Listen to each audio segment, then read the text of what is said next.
Good afternoon. Today I'm going to be showing you the use of equivalent number sentences to find unknown quantities. Now this is an patterns in algebra strand, and I guess it would target year 4 and year 5 students in the addition and subtraction of these equivalent numbers. Now equivalent means that both sides of the equation are in balance. And I also would instill in students the other rules of what we do to one side we must do to the other. So down the track when they start adding 5 to get the balance here, they must do it at the same time onto the other side, just so that they keep those scales balanced.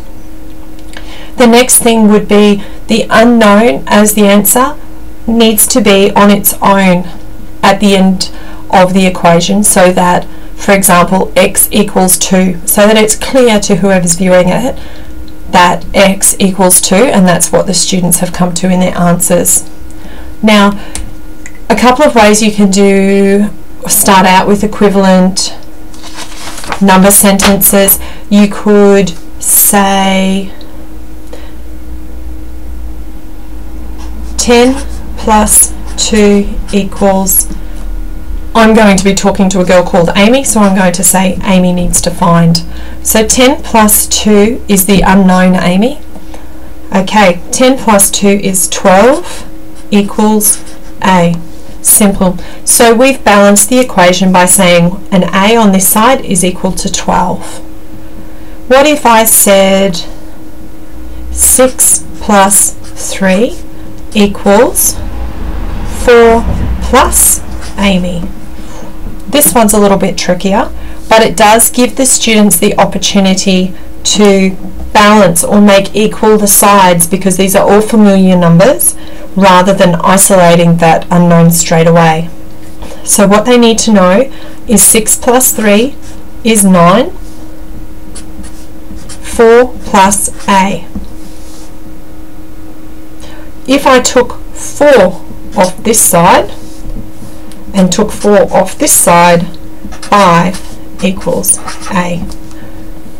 This is writing it out.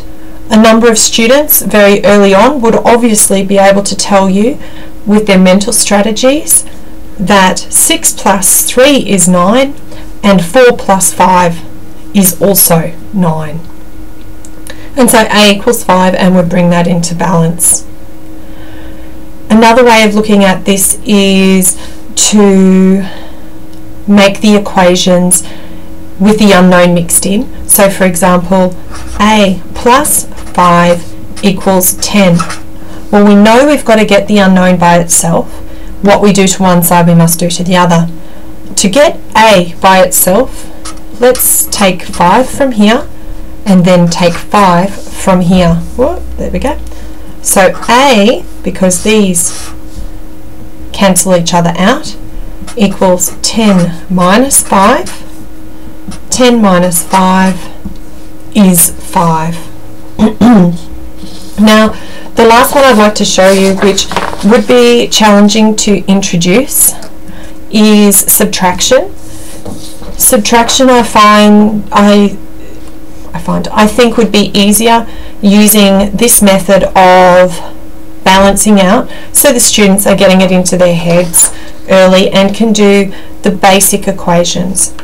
So if I said 6 plus 3 equals 10 minus A, we know 6 plus 3 is 9 equals 10 minus A. So straight away you will get those students that know A equals 1.